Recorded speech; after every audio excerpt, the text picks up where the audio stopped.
Subscribe to my channel for more videos and press the bell icon for latest updates. बिस्मिल्लाहिर्रहमानिर्रहीम।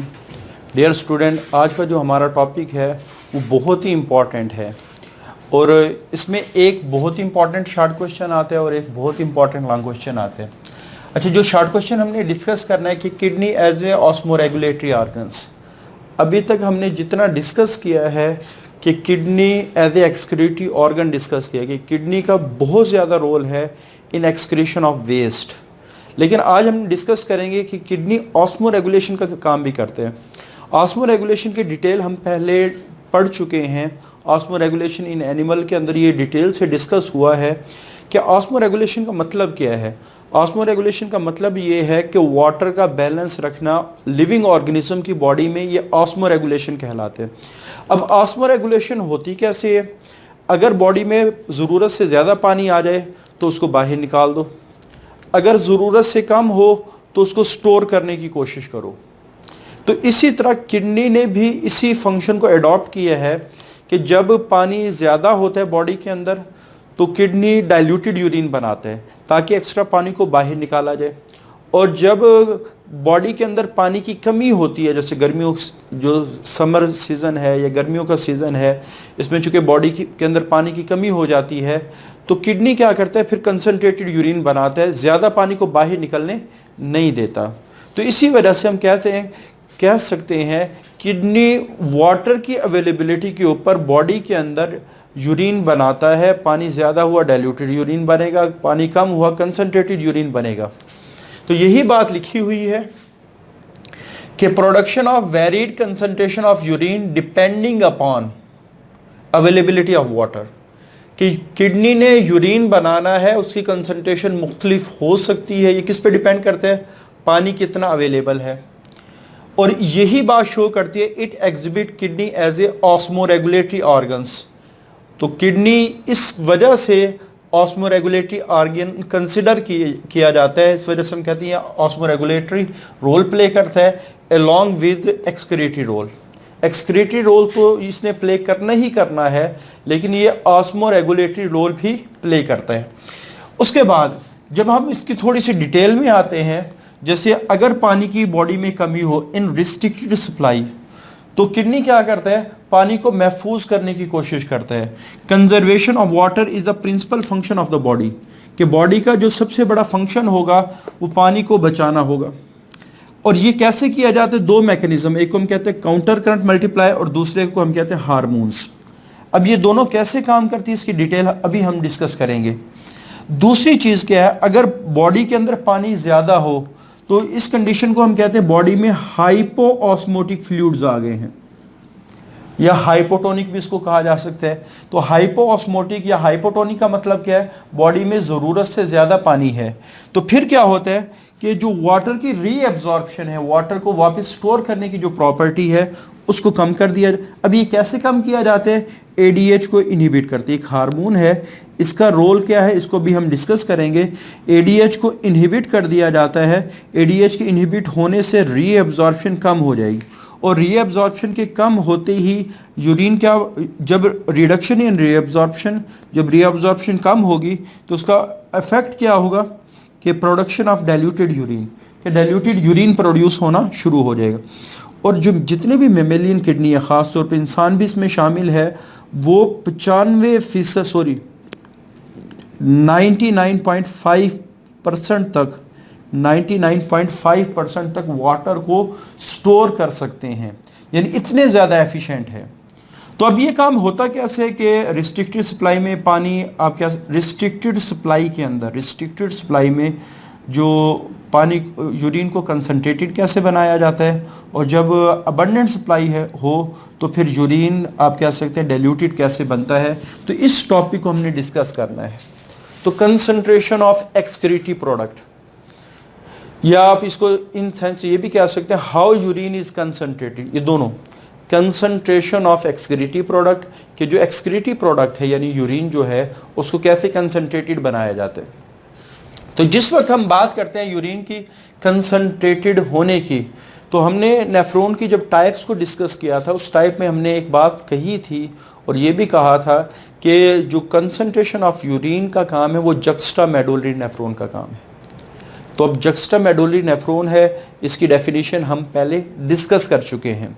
तो juxta medullary nephron के पास कुछ ऐसे characters हैं जिसकी वजह से वो यूरिन को कंसंट्रेटेड बना सकता है। तो ये मैंने nephron, juxta medullary nephron draw किया है। कोई आपसे पूछे इसकी क्या निशानी, आपको कैसे पता चलेगा कि ये जक्स्टा मेडुलरी नेफ्रॉन है? तो अगर आप देखें, इसके दो पोर्शन हैं। जो ऊपर वाला पोर्शन है वो यूजुअली होता है कॉर्टेक्स में, और जो ट्यूबुलर सिस्टम्स हैं वो यूजुअली होता है मेडुला के अंदर। तो इसी वजह से इसको हम कहते हैं कि वो नेफ्रॉन जो कॉर्टेक्स से स्टार्ट हो और मेडुला के अंदर तक आए वो जक्स्टा मेडुलरी नेफ्रॉन कहलाता है, और यही वो नेफ्रॉन है जिसने यूरिन को कंसंट्रेटेड बनाना है। तो आपने जहन में रखना है कि जब हम जक्स्टा मेडुलरी नेफ्रॉन की बात करेंगे, इसका कुछ हिस्सा कॉर्टेक्स में होगा और ज़्यादातर हिस्सा किस में होगा? मेडुला के अंदर होगा। तो जिस वक्त हम बात करते हैं कॉर्टेक्स और मेडुला की, अच्छा, टिब्यूल्स के दरमियान, नेफ्रॉन के दरमियान जो फ्लूइड फिर रहा होता है इसे इंटरस्टिशियल फ्लूइड कहा जाता है। ये जो आपको रेड कलर के डॉट नज़र आ रहे हैं ये बेसिकली क्या है? इंटरस्टिशियल फ्लूइड है। और ये जो जगह है इसको हम इंटरस्टिशियम कहते हैं। ये जो जगह है जिसमें ये इंटरस्टिशियल भरा हुआ है इसको हम क्या कहते हैं? इंटरस्टिशियम। तो इंटरस्टिशियम उस कैविटी का नाम है, और इसके अंदर जो फ्लूइड भरा हुआ है वो इंटरस्टिशियल फ्लूइड, और ये टिब्यूल के बाहर होता है, टिब्यूल के अंदर नहीं होता, तो टिब्यूल के बाहर होते हैं। अच्छा, सबसे पहली चीज़, जब हम कॉर्टेक्स से इनर मेडुला की तरफ आते हैं, कॉर्टेक्स से इनर मेडुला की तरफ आते हैं, ऊपर वाला कॉर्टेक्स, फिर अपर मेडुला, फिर मिडल मेडुला, इनर मेडुला, तो एक बात आपने याद रखनी है, interstitial fluid is gradually concentrated. तो इंटरस्टिशियल फ्लूइड ये ज्यादा कंसंट्रेटेड होता जाता है from cortical to medullary part, cortical to medullary part. तो जब हम कॉर्टेक्स में की बात करें तो यहाँ कंसंट्रेटेड होता है, आप कह सकते हैं यहाँ मोर कंसंट्रेटेड होता है, मिडल मेडुला में मोस्ट कंसंट्रेटेड होता है, और इनर मेडुला के अंदर द मोस्ट कंसंट्रेटेड होता है। तो जिस वक्त आप कॉर्टेक्स से मेडुला की तरफ जाएं तो यही बात लिखी गई है, interstitial fluid is gradually concentrated from cortical to medullary part. ठीक है, तो जिस वक्त ये आपको कंसंट्रेशन शो की गई है कि यहाँ 300 कंसंट्रेशन है या 600 है या 900 है और यहाँ 1200 है, तो जब आप कॉर्टेक्स से मेडुला की तरफ आएँ तो इंटरस्टिशियल फ्लूइड की कंसंट्रेशन बढ़ना शुरू हो जाती है। अब सवाल ये है कि इनर मेडुला कंसंट्रेटेड क्यों है? ये क्वेश्चन आ सकता है कि इनर मेडुला इतना ज़्यादा हाईली कंसंट्रेटेड क्यों? इसकी दो वजूहात हैं। पहली, वहाँ यूरिया मौजूद है, दूसरा वहाँ काउंटर करंट मल्टीप्लायर हो रहे हैं। ठीक है, अब इन दोनों चीज़ों को हम डिस्कस करते हैं। यूरिया के बारे में ये कहा जाता है कि ये जिस भी फ्लूइड में जाएगा उस फ्लूइड को ये हाइपरटोनिक बना देगा, उस फ्लूइड को वो कंसंट्रेटेड बना देगा।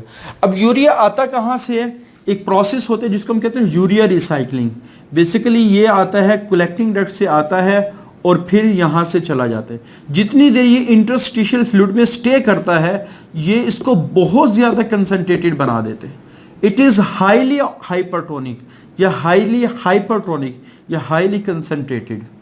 ठीक होगी, तो यही मेन फैक्टर है कि कॉर्टेक्स से मेडुला की तरफ इंटरस्टिशियल फ्लूइड का कंसंट्रेटेड होना gradually increase in osmotic concentration के यूरिन का इंटरस्टिशियल फ्लूइड का कंसंट्रेटेड होना from the cortex to medulla, यही मेन फैक्टर है for the production of concentrated या हाइपरटोनिक यूरिन। इसी वजह से यूरिन कंसंट्रेटेड बनता है या फिर हाइपरटोनिक बनता है। तो हम हमेशा इंटरस्टिशियल फ्लूइड हाइपरटोनिक रहेगा, लेकिन ये हाइपरटोनिक किसके लिहाज से रहेगा?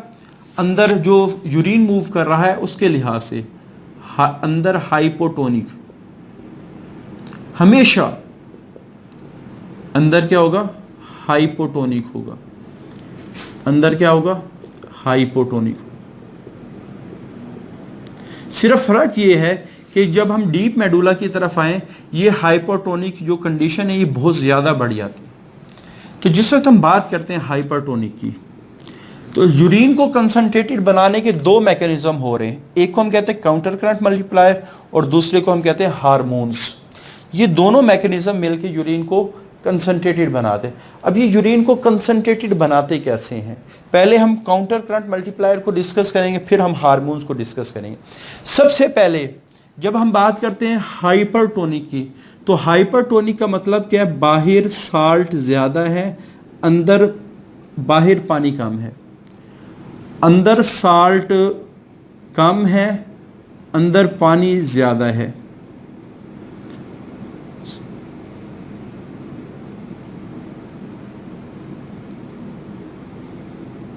यही मतलब होगा ना हाइपोटोनिक में। हाइपरटोनिक चूंकि कंसंट्रेटेड सोल्यूशन है, इसमें सल्यूट ज़्यादा होते हैं, सॉल्वेंट कम होता है। ये हाइपोटोनिक, ये डाइल्यूटेड सोल्यूशन होते हैं, इसमें पानी ज़्यादा, वाटर ज़्यादा होता है और साल्ट कम होते हैं। साल्ट क्या होते हैं, कम होते हैं।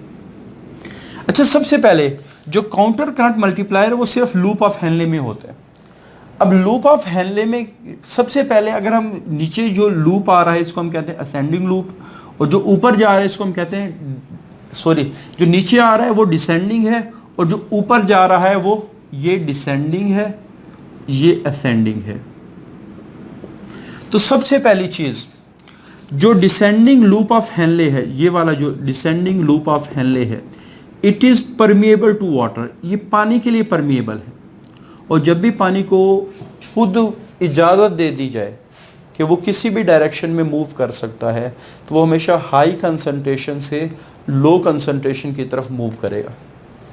क्योंकि जो पैसिव ट्रांसपोर्ट होती है वो ऑटोमेटिक होती है, वो ऑटोमेटिक होती है। आप कह सकते हैं अब ये वाला जो लूप है, ख़ास तौर पे इसका जो लोअर लिम्ब है, it is permeable to water. ये वाटर के लिए परमिएबल है। अब देखें, अब वाटर बाहर से अंदर जाएगा या अंदर से बाहर जाएगा। मैं यहाँ एरो शो कर देता हूँ जिससे आपको थोड़ी सी आसानी होगी। जी, एरो क्या शो कर रहा है कि अंदर कंसंट्रेशन ज़्यादा है, बाहर कंसंट्रेशन कम है। तो लूप ने इजाज़त दे दी कि वाटर खुद ब खुद मूव करेगा। तो आप खुद बताएं कि ऑटोमेटिकली कौन सी डायरेक्शन में मूव करेगा। जी, नाम जाहिर है कि अंदर से बाहर की तरफ आएगा, अंदर से बाहर की तरफ आएगा। तो इस वजह से यहाँ हाइपरटोनिक होना पानी को बाहर निकालता है। और एक बात अपनी याद रखनी है, जितनी ज़्यादा साल्ट की कंसंट्रेशन बढ़ती चली जाएगी, यानी आप कह सकते हैं साल्ट कम है, पानी भी कम आता है, साल्ट ज़्यादा है, पानी भी ज़्यादा आता है। और साल्ट अगर बहुत ज़्यादा है तो पानी बहुत ज़्यादा आएगा। यानी जितने ज़्यादा साल्ट बढ़ते चले जाएंगे, वाटर भी बढ़ता चला जाएगा। तो यहाँ चूंकि साल्ट ज़्यादा है, इस वजह से पानी हमेशा साल्ट की तरफ खींचा हुआ आता है। या आप दूसरे सेंस में देख लें कि पानी हमेशा कम वैल्यू की तरफ आता है। तो ये जो मूवमेंट है इसको हम क्या कहते हैं, the movement of water from higher concentration to lower concentration through the membranes. अब मेम्ब्रेन से गुजर के आएगा ना, क्योंकि ये सेल से मिलके बनी है। तो इसको हम कहते हैं ऑस्मोसिस। तो ऑस्मोसिस ने लूप के अंदर से पानी को बाहर निकाला। तो इस वजह से हम बात करते हैं, ये जो हमने यहाँ डिस्कस किया है कि जो डिसेंडिंग लूप ऑफ हेनले है, it is permeable to water. इसमें ऑस्मोसिस के ज़रिए से पानी बाहर निकलता है। यही बात बुक में लिखी हुई है कि जो डिसेंडिंग लूप ऑफ हेनले है वो परमिएबल टू वाटर है, पहला point. And it allows osmotic outflow of water.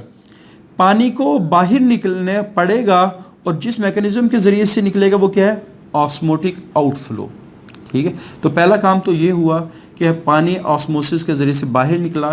तो जब हाइपोटोनिक सॉल्यूशन से पानी बाहर निकलेगा तो अंदर कंसंट्रेशन बढ़ना शुरू हो जाए। लेकिन एक बात आपने याद रखनी है, अंदर से जितना मर्जी पानी निकले, अंदर बाहर के लिहाज से हमेशा हाइपोटोनिक ही होगा।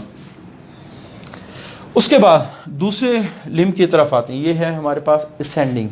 It is impermeable to water, पानी नहीं गुजर सकता। ये साल्ट के लिए परमिएबल है। तो जब हम हाइपरटोनिक की बात करें, साल्ट बाहर ज़्यादा है, वाटर, तो इसको स्पेशलाइज बनाया गया, इसने साल्ट को बाहर निकालना है। क्या बनाया गया? साल्ट को बाहर निकालना है। तो आप देखें साल्ट अंदर कम है, पानी अंदर ज़्यादा है, तो पानी तो वैसे मूव नहीं करके आएगा क्योंकि ये इम्परमेबल टू वाटर है। ये स्पेशलाइज बनाया गया है साल्ट के लिए, इसने साल्ट को बाहर निकालना है। मैं आपको यहाँ से यहाँ एरो शो कर देता हूँ, इससे आपको अंदाज़ा होगा कि ये एक्टिवली होंगे या पैसिवली होंगे। तो फ़ौरन आपके जहन में आएगा कि चूँकि ये लो है ये हाई है तो ये एक्टिवली होंगे। तो इस वजह से जब हम बात करते हैं असेंडिंग लूप ऑफ हेनले की, it does not osmotic outflow, ये पानी को बाहर निकलने नहीं देता बल्कि इट एक्टिवली ट्रांसपोर्ट सोडियम आइन इनटू द इंटरस्टिशियम। ये जो साल्ट है वो ज़्यादातर सोडियम आइन, और ये जगह क्या है? ये इंटरस्टिशियम है। तो इस वजह से आप कह सकते हैं कि जो इंटरस्टिशियम है उसके अंदर सोडियम ज़्यादा मिकदार में आ रहे होते हैं। अब सवाल ये है कि इसको काउंटर करंट मल्टीप्लायर क्यों कहा जाता है? काउंटर करंट, सबसे पहले देखना करंट किस चीज़ को कहा? करंट कहते हैं फ्लो करने को। कोई भी चीज़ अगर फ्लो कर रही है उसको करंट कहा जाता है। जैसे वाटर करंट, इलेक्ट्रिक करंट, तो करंट हर चीज़ फ्लो करने को कहा जाता है। काउंटर अपोजिट को कहा जाता है। तो अगर आप देखें यहाँ अपोजिट फ्लो हो रहा है कि इसमें यूरिन नीचे जा रहे हैं, इसमें यूरिन ऊपर जा रहे हैं। उसके बाद जब काउंटर करंट होते हैं, इसमें 3 काम काउंटर हो रहे हैं एक दूसरे के लिहाज से। असेंडिंग और डिसेंडिंग में 3 काम ऐसे हैं जो काउंटर हो रहे हैं। पहला, इसमें यूरिन का फ्लो नीचे है, इसका में यूरिन का फ्लो ऊपर है, इसमें वाटर परमिएबल है, इसमें आप कह सकते हो वाटर इम्परमिएबल है, इसमें साल्ट बाहर नहीं आ सकते, इसमें से साल्ट बाहर आते हैं। तो अब 3 काम है जो एक दूसरे के क्या हो रहे हैं? अपोजिट हो रहे हैं। अब नॉर्मली ये होता है कि जब भी अपोजिट चीज़ें होती हैं they nullify the effect of each other, वो एक दूसरे के असर को ज़ाइल करती हैं। लेकिन यहाँ क्या हो रहा है कि यहाँ एक दूसरे का इफेक्ट मल्टीप्लाई हो रहा है, इस वजह से इसको हम कहते हैं काउंटर करंट मल्टीप्लाई। ये मल्टीप्लाई कैसे हो रहा है? जैसे फॉर एग्जांपल मैंने अभी बात कही कि साल्ट की अगर क्वांटिटी कम होगी, सपोज मैं कहता हूँ 1 ग्राम जो साल्ट है वो 10 ml पानी को बाहर निकालते हैं। अगर 2 ग्राम साल्ट बाहर आ जाए तो पानी ज़्यादा निकलना शुरू हो जाएगा, 20 ml हो जाएगा। तो जितने ज़्यादा साल्ट की कंसंट्रेशन बढ़ती चली जाएगी, ये एक ऑस्मोटिक प्रेशर जनरेट करेगा जिसकी वजह से पानी उस तरफ मूव करके आना शुरू हो जाएगा। अगर हम सपोज हमारे पास अभी इस असेंडिंग लिम्ब ने वर्किंग स्टार्ट नहीं की, हमारे पास सिर्फ डिसेंडिंग लिम्ब है, ये वर्किंग कर रहा है, और हाइपरटोनिक जो इंटरस्टिशियल फ्लूइड है उसमें 1 ग्राम साल्ट है। तो चूंकि पानी परमिएबल है इस वजह से हम कहते हैं 10 ml सपोज रीडिंग। ये नहीं है कि ये कोई एग्जैक्ट वैल्यू, ये सिर्फ समझाने के लिए कि 1 ग्राम हमारे पास यहाँ साल्ट पड़े हैं और इस 1 ग्राम की वजह से 10 ml पानी बाहर निकल रहा है। उसके बाद जब हम इसकी बात करते हैं सेंडिंग की, इसने काम स्टार्ट कर दिया और इसने साल्ट को बाहर निकालना शुरू कर दिया इंटरस्टिशियल फ्लूइड में। तो जो ही साल्ट बाहर आएंगे तो बाहर इंटरस्टिशियल फ्लूइड में इनकी वैल्यू बढ़ना शुरू हो जाएगी और पानी ज्यादा निकलना शुरू हो जाएगा। यानी आप कह सकते हैं कि अगर ये काम नहीं करता तो हमारे पास 1 ग्राम साल्ट थे, 10 ml पानी निकल रहा था। जब इसने काम स्टार्ट किया, इसने साल्ट को ऐड करना शुरू कर दिया इंटरस्टिशियल फ्लूइड में, जिससे ये हाइपरटोनिक होना शुरू हो गया। और जो जो ये हाइपरटोनिक इन्वायरमेंट होता चला जाएगा, पानी ज़्यादा से ज़्यादा बाहर निकलता चला जाएगा। यानी आप कह सकते हैं जो असेंडिंग वाला है ये साल्ट को ऐड करके हाइपरटोनिक कंडीशन को बढ़ा के पानी को ज़्यादा निकालता है, और ये वाला जो है ये डायरेक्टली पानी को बाहर निकालता है। तो इसका मतलब ये हुआ जब ये काम नहीं करता पानी 10 ml निकल रहा था, जब ये काम करे पानी 20 ml निकल रहा है। तो इसका मतलब है इन दोनों के काम जब इकट्ठा काम करेंगे तो पानी ज़्यादा बाहर, और जितना ज़्यादा पानी इससे बाहर निकलता चला जाएगा जो यूरिन है वो उतना ही कंसनट्रेटेड होता चला जाएगा। इस वजह से हम कहते हैं काउंटर करंट मल्टीप्लायर, कि यहाँ काम तो अपोजिट हो रहे हैं लेकिन वो काम एक दूसरे को क्या कर रहे हैं? मल्टीप्लाई कर रहे हैं। डिसेंडिंगली पानी को बाहर निकाल के यूरिन को कंसंट्रेटेड बनाते हैं, और जो असेंडिंग लिंग है वो इंटरस्टिशियल फ्लूइड में साल्ट को ऐड करके उसको ज़्यादा हाइपरटोनिक बना के, जितना ज़्यादा वो इंटरस्टिशियल फ्लूइड हाइपरटोनिक बनता चला जाएगा पानी उतने ही बाहर निकलता चला जाएगा। उसके बाद हार्मोन्स। ये कॉन्सेप्ट जो मैंने अभी समझाया है कि साल्ट अगर हाइपरटोनिक सॉल्यूशन में ज़्यादा हो तो उतने ही पानी उसकी तरफ खींच के आता है, यही एल्डोस्टेरॉन ने अप्लाई की है। एल्डोस्टेरॉन क्या करते हैं, इसने साल्ट को बाहर निकालना। आपको पता है बाहर हाइपरटोनिक सॉल्यूशन है, साल्ट ऑलरेडी बाहर है तो यहाँ कम है, तो इसका मतलब है कि ये एक्टिवली मूव करके आएंगे, और ये ज़्यादातर होते सोडियम माइनस, सोडियम क्लोराइड वगैरह ही होते हैं। तो एल्डोस्टेरॉन की बात करें, सबसे पहले ये एड्रिनल ग्लैंड से निकलता है और ये थिक लूप ऑफ हेनले पे एक्ट करता है। अगर आप देखें कि ये थिक लूप ऑफ हेनले है, इससे सोडियम आयन बाहर निकलेगा, और सोडियम आयन जिस मूवमेंट के जरिए से बाहर निकलेगा वो क्या कहलाएगी, एक्टिव ट्रांसपोर्ट, क्योंकि साल्ट बाहर ज़्यादा है अंदर कम है। तो ये थिक लूप ऑफ हेनले है, और ये कौन से असेंडिंग लिप का, ये थिक लूप ऑफ हेनले है। तो एल्डोस्टेरॉन ये किस पे एक्ट करते हैं, act on thick loop of Henley, और ये क्या करेंगे, एक्टिव अपटेक ऑफ सोडियम, कि active Uptake of sodium into the interstitial fluid, ADH, जो सबसे इंपॉर्टेंट है। इसको वैसोप्रेसिन भी कहा जाता है, वैसोप्रेसिन भी कहा जाता है। अब ये जिस जगह काम करते हैं वो है कलेक्टिंग डक्ट, इस पे ये काम करते हैं, और ये सबसे ज़्यादा एफिशिएंट क्यों है यूरिन को बनाने के लिए, क्योंकि ये कलेक्टिंग डक्ट पे काम करता है, और कलेक्टिंग डक्ट में कोई एक नेफ्रॉन की सिक्रीशन नहीं है, कोई एक नेफ्रॉन से आने वाला मटेरियल नहीं है, बल्कि हज़ारों की तादाद में नेफ्रॉन इसके साथ कनेक्टेड होते हैं। तो इसका मतलब ये हुआ कि यहाँ वाटर बहुत ज़्यादा होगा। अगर यहाँ से वाटर को बाहर निकाल दिया जाए तो यूरिन बहुत ज़्यादा कंसनट्रेटेड हो जाएगा। तो इस वजह से हम कहते हैं कि जिस वक्त भी बॉडी को ज़रूरत होती है यूरिन को कंसनट्रेटेड बनाने की, वो सबसे ज़्यादा जो प्रोमिनेंट चीज़ है, जो सबसे ज़्यादा यूरिन को कंसनट्रेटेड बनाती है, वो एडीएच है। इसी बात को हमने लेक्चर के स्टार्ट में डिस्कस किया था कि अगर बॉडी ने यूरिन को डाइल्यूटेड बनाना है तो वो एडीएच को बनाना बंद कर देगी। अब एडीएच काम कैसे करते हैं, बेसिकली कलेक्टिंग डक्ट की दीवार में कुछ पोर्स होते हैं जिनको एक्वा पोरिन्स कहा जाता है, पानी वाले पोर्स, एक्वा पोरिन्स कहा जाते हैं। ये नॉर्मल केसेस में बंद होते हैं, लेकिन जो ही एडीएच या वैसोप्रेसिन आता है तो ये ओपन हो जाते हैं। और आपको पता है चूंकि वाटर यहाँ ज़्यादा है, बाहर हाइपरटोनिक सॉल्यूशन है, तो पानी बहुत तेज़ी से आना शुरू हो जाता है, और पानी इतना तेज़ी से आता है कि यहाँ बहुत कम पानी रह जाता है। इसके बाद आप कह सकते हैं जितना ज़्यादा पानी निकलता जाएगा यूरिन उतना ही ज़्यादा कंसनट्रेटेड होता है। ये आता पैसिवली है क्योंकि अंदर हमेशा हाइपोटोनिक होती है, बाहर हाइपरटोनिक होता है, लेकिन आपकी बुक में एक्टिवली का वर्ड इस्तेमाल किया गया जो मेरे लिहाज से इसको शो कर रहा है, क्योंकि यहाँ बहुत ज़्यादा पानी आता है, इस वजह से हम कहते हैं यहाँ बहुत ज़्यादा मूवमेंट हुई है, और बहुत ज़्यादा को हम बाद दफ़ा हम कहते हैं ये एक्टिवली है, एक्टिवली। तो यहाँ एक्टिवली से मुराद बहुत ज़्यादा के सेंस में लिया गया है, एक्टिव ट्रांसपोर्ट नहीं है। तो यहाँ वैसे तो मूवमेंट क्या होती है, पैसिव ट्रांसपोर्ट। लेकिन अगर एमसीक्यूज आ जाए, आपको पता है कि काफ़ी सारे एग्जामिनर वो बुक की वर्डिंग को फॉलो करते हैं, तो आपने उसको एक्टिव ट्रांसपोर्ट ही सिलेक्ट करना है क्योंकि वहाँ वर्ड एक्टिवली इस्तेमाल किया। लेकिन मेरे लिहाज से ये जो एक्टिवली का मतलब ये है कि यहाँ से बहुत ज़्यादा पानी निकलता है, इस वजह से इसको हम कहते हैं यहाँ एक्टिवली है। तो इस वजह से हम कहते हैं जो एडीएच है वो inversely proportional to volume of urine है। इसका क्या मतलब है, एडीएच ज़्यादा होगा, वॉल्यूम ऑफ यूरिन कम होगा। उसकी वजह यह है वो ज़्यादा पानी को अंदर भेज देगा और थोड़ा पानी यूरिन के साथ जाएगा। लेकिन अगर एडीएच कम हो तो वॉल्यूम ऑफ यूरिन ज़्यादा होगा क्योंकि पोर बंद रहेंगे और ज़्यादा पानी यूरिन के साथ जाएगा और यूरिन क्या होगा, डाइल्यूटेड हो जाएगा। तो एडीएच ये सबसे इंपॉर्टेंट हार्मोन है।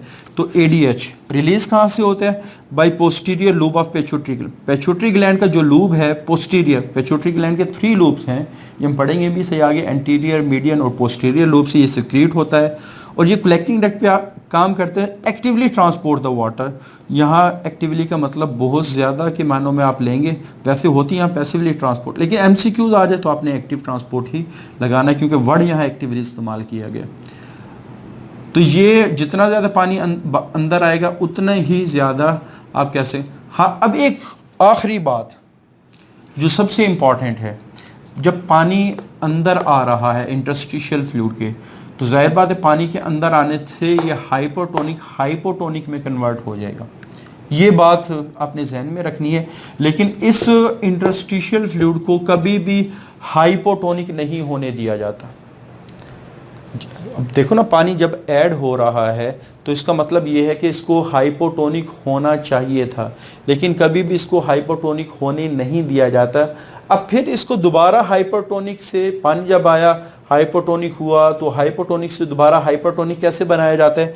सबसे इंपॉर्टेंट जो चीज़ है, हमने कहा था जुक्स्टा मेडुलरी नेफ्रॉन के अंदर एक ब्लड वेसल होती है जिसको हम कहते हैं वेदा रेक्टा।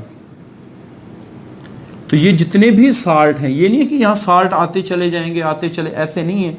हमेशा हर चीज़ की रिसाइकलिंग हो रही है। जो साल्ट यहाँ आ रहे हैं वो इस ब्लड के अंदर वापस जा रहे हैं, जो पानी यहाँ आ रहा है वो ब्लड, इस वजह से यहाँ जो हाइपरटोनिक कंडीशन है उसको हमेशा मेंटेन रखा जाता है।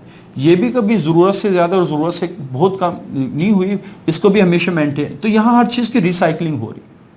तो पानी जो अंदर आया है वो वेदा रेक्टम में चला जाएगा, वेदा रेक्टम में ब्लड है बॉडी में चला जाएगा। जो साल्ट आए वो भी वेदा रेक्टम में चले जाएंगे, ब्लड है बॉडी के अंदर वापस चला जाए। और जो यूरिया आया था, ये मैंने बताया कि ये आता कलेक्टिंग डक्ट से है, लेकिन ये वापस चला जाता है लूप ऑफ हेनले के अंदर। तो हर चीज़ की रिसाइकलिंग होने का फ़ायदा क्या होगा कि यहाँ जो कंडीशन है उसको हमेशा मेंटेन रखा जाएगा। तो जितनी हाइपरटोनिक कंडीशन साइकिल के स्टार्ट में थी, जब साइकिल एंड होता है उस वक्त भी इतनी ही हाइपरटोनिक कंडीशन होती है। हमने एक बात कही कि जो मेमेलियन किडनी है वो 99.5% वाटर को रीएब्जॉर्ब करने की सलाहियत रखते हैं। जब फिल्ट्रेट आता है बोमेन कैप्सूल में, इसकी अमाउंट होती है 120 ml पर मिनट, लेकिन जब ये कलेक्टिंग डक्ट से बाहर आता है तो इसकी अमाउंट होती है 1 ml to 2 ml पर मिनट। तो आप देखें 120 के लिहाज से 1 ml या 2 ml को अगर देखा जाए तो ये ऑलमोस्ट 99.5% बनता है। तो ये बड़ा ही इम्पॉर्टेंट हमारे पास टॉपिक है, कंसंट्रेशन ऑफ एक्सक्रीटिव प्रोडक्ट। आपने देख ही लिया होगा इसके अंदर कितने ज़्यादा कॉन्सेप्ट इस्तेमाल किए गए हैं। तो रिकमेंड तो मैं ये करूँगा कि आप इस लेक्चर को काफ़ी दफ़ा सुने ताकि आप लोगों के कॉन्सेप्ट अच्छी तरह क्लियर हों। ठीक है, तो आज के लिए इतना ही। अच्छा, एक स्टूडेंट की तरफ से एक रिक्वेस्ट आई थी कि हमें लेक्चर प्रॉपरली अरेंज तरीके से नहीं मिल रहे होते। तो इसमें आप लोगों ने थोड़ा सा जहन में रखना है, जो यूट्यूब है इसके अंदर ना, अगर आप देखें, यानी सबसे पहले आप चैनल ओपन करें, जो मेरा अपना चैनल है यूट्यूब डॉक्टर हामिद के नाम से, उसके अंदर ऊपर एक फहरिस्त बनी होती है कि ये होम है, वीडियो है, एक प्ले लिस्ट का ऑप्शन होगा।